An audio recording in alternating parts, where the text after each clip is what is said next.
Good morning, friends. Today is day 48 of the Chronological 1 Year Bible readings. It's February 17th, and it's time for Bible and coffee. I have my coffee, have my Bible. Let's get to it. Today we're going to go through Leviticus chapters 4 through 6. We're going to start out with procedures for the sin offering. This is 1446 BC. The Lord said to Moses, "Say to the Israelites, when anyone sins unintentionally and does what is forbidden in any of the Lord's commands, if the anointed priest sins, bringing guilt on the people, he must bring to the Lord a young bull without defect as a sin offering for the sin he has committed. He is to present the bull at the entrance to the tent of meeting before the Lord. He is to lay his hand on its head and slaughter it there before the Lord. Then the anointed priest shall take some of the bull's blood and carry it into the tent of meeting. He is to dip his finger into the blood and sprinkle some of it 7 times before the Lord, in front of the curtain of the sanctuary. The priest shall then put some of the blood on the horns of the altar of the fragrance incense that is before the Lord in the tent of meeting. The rest of the bull's blood he shall pour out at the base of the altar of the burnt offering at the entrance to the tent of meeting. He shall remove all the fat from the bull of the sin offering, all the fat that is connected to the internal organs, both kidneys with the fat on them near the loins, and the long lobe of the liver, which he will remove with the kidneys, just as the fat is removed from the ox sacrificed as a fellowship offering. Then the priest shall burn them on the altar of the burnt offering. But the hide of the bull and all its flesh, as well as the head and the legs, the internal organs and the intestines, that is, all the rest of the bull, he must take outside the camp to a place ceremonially clean, where the ashes are thrown, and burn it there in a wood fire on the ash heap. If the whole Israelite community sins unintentionally and does what is forbidden in any of the Lord's commands, even though the community is unaware of the matter, when they realize their guilt and the sin they committed becomes known, the assembly must bring a young bull as a sin offering and present it before the tent of meeting. The elders of the community are to lay their hands on the bull's head before the Lord, and the bull shall be slaughtered before the Lord. Then the anointed priest is to take some of the bull's blood into the tent of meeting. He shall dip his finger into the blood and sprinkle it before the Lord 7 times in front of the curtain. He is to put some of the blood on the horns of the altar that is before the Lord in the tent of meeting. The rest of the blood he shall pour out at the base of the altar of burnt offering at the entrance to the tent of meeting. He shall remove all the fat from it and burn it on the altar, and do with this bull just as he did with the bull for the sin offering. In this way, the priest will make atonement for the community, and they will be forgiven.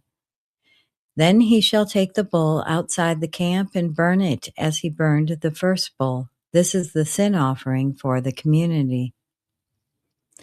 When a leader sins unintentionally and does what is forbidden in any of the commands of the Lord his God, when he realizes his guilt and the sin he has committed becomes known, he must bring as his offering a male goat without defect.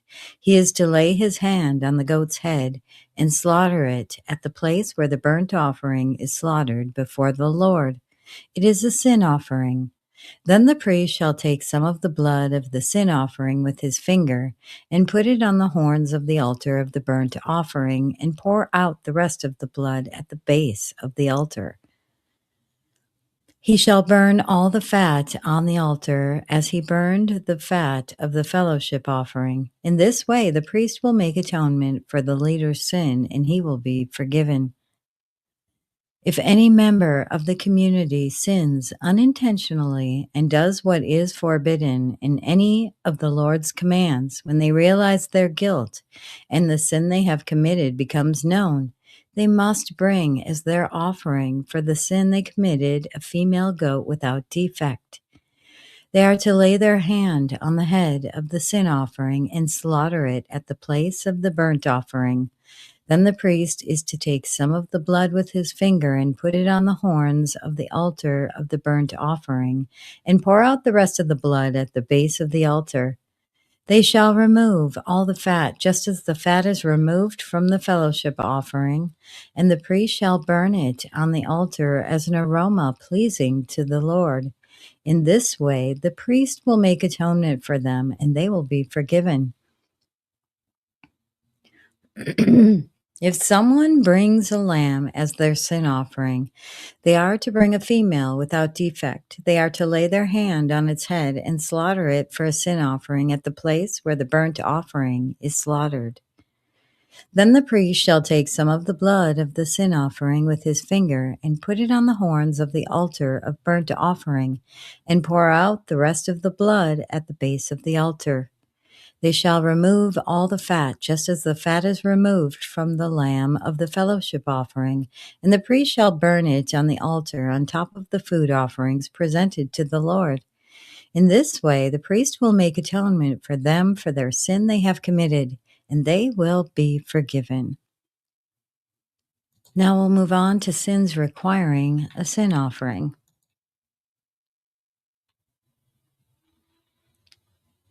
If anyone sins because they do not speak up when they hear a public charge to testify regarding something they have seen or learned about, they will be held responsible.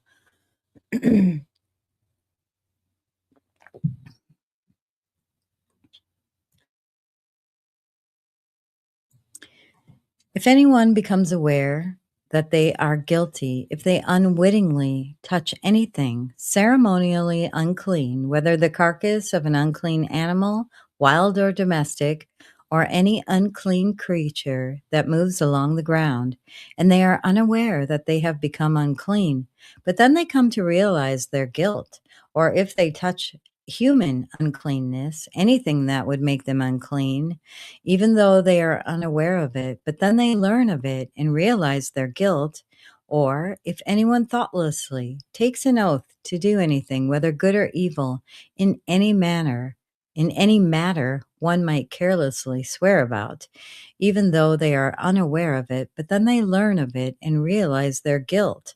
When anyone becomes aware that they are guilty in any of these matters, they must confess in what way they have sinned. As a penalty for the sin they have committed, they must bring to the Lord a female lamb or goat from the flock as a sin offering, and the priest shall make atonement for them for their sin.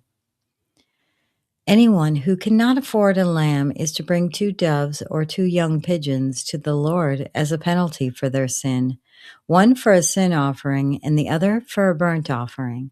They are to bring them to the priest, who shall first offer the one for the sin offering. He is to wring its head from its neck, not dividing it completely, and is to splash some of the blood of the sin offering against the side of the altar. The rest of the blood must be drained out at the base of the altar. It is a sin offering. The priest shall then offer the other as a burnt offering in the prescribed way and make atonement for them for the sin they have committed, and they will be forgiven. If, however, they cannot afford 2 doves or 2 young pigeons, they are to bring as an offering for their sin 1/10 of an ephah of the finest flour for a sin offering.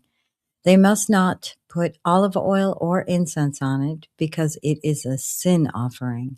They are to bring it to the priest, who shall take a handful of it as a memorial portion and burn it on the altar on top of the food offerings presented to the Lord. It is a sin offering. In this way, the priest will make atonement for them for any of these sins they have committed, and they will be forgiven.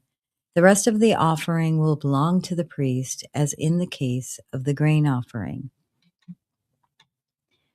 All right, next up, we are going to talk about the guilt offering procedures. The guilt offering.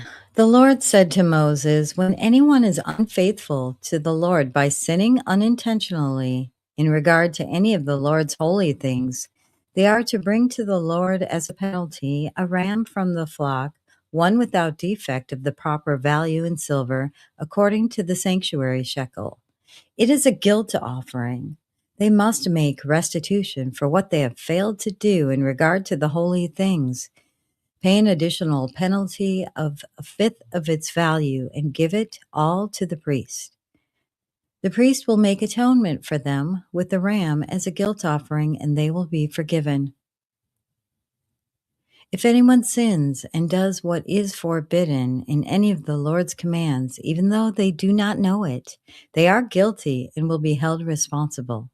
They are to bring the priest as a guilt offering a ram from the flock, one without defect and of the proper value. In this way, the priest will make atonement for them for the wrong they have committed unintentionally, and they will be forgiven. It is a guilt offering. They have been guilty of wrongdoing against the Lord. All right, next up, we're going to talk about sins that require the guilt offering.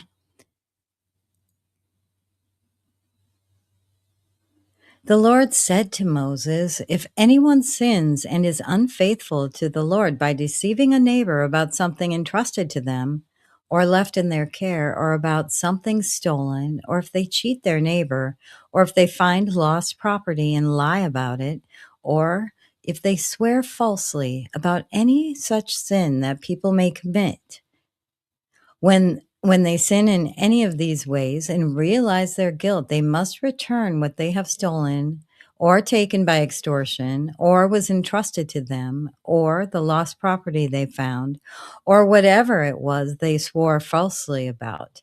They must make restitution in full, add a fifth of the value to it, and give it all to the owner on the day they present their guilt offering.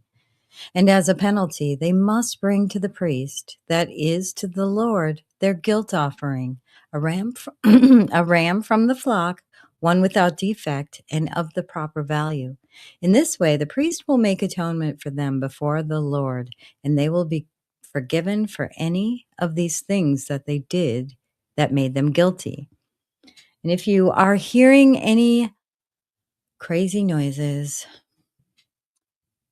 yes, it's my dog again. He is dreaming right now. He's sleeping and making weird noises. Sorry about that. Interesting. You had to give things back, but plus a fifth, right? All right, next we're going to go through further instructions for the burnt offering.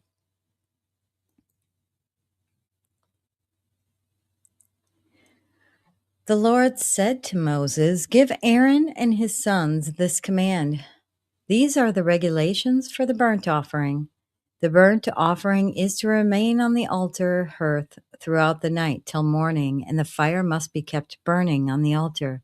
The priest shall then put on his linen clothes with linen undergarments next to his body, and shall remove the ashes of the burnt offering that the fire has consumed on the altar, and place them beside the altar. Then he is to take off these clothes and put on others, and carry the ashes outside the camp to a place that is ceremonially clean. The fire on the altar must be kept burning. It must not go out. Every morning the priest is to add firewood and arrange the burnt offering on the fire and burn the fat of the fellowship offerings on it. The fire must be kept burning on the altar continuously. It must not go out." All right. Next, we're going to talk about further instructions for the grain offering.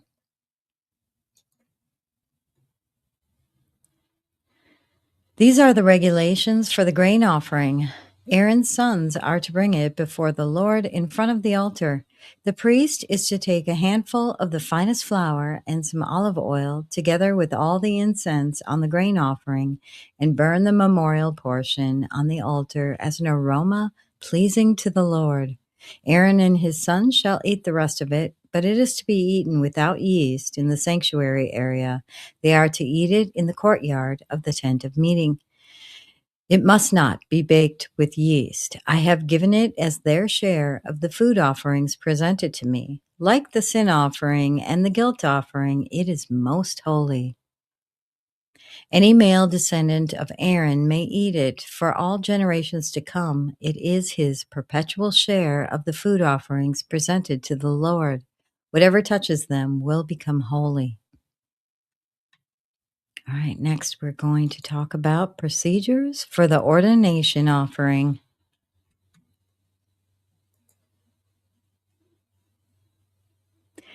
The Lord also said to Moses, "This is the offering Aaron and his sons are to bring to the Lord on the day he is anointed, a tenth of an ephah of the finest flour as a regular grain offering, half of it in the morning and half of it in the evening. It must be prepared with oil on a griddle. Bring it well mixed and present the grain offering broken in pieces as an aroma pleasing to the Lord. The son who is to succeed him as anointed priest shall prepare it. It is the Lord's perpetual share and is to be burned completely. Every grain offering of a priest shall be burned completely. It must not be eaten." All right.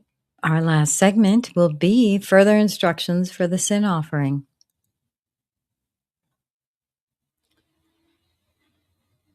The Lord said to Moses, "Say to Aaron and his sons, these are the regulations for the sin offering.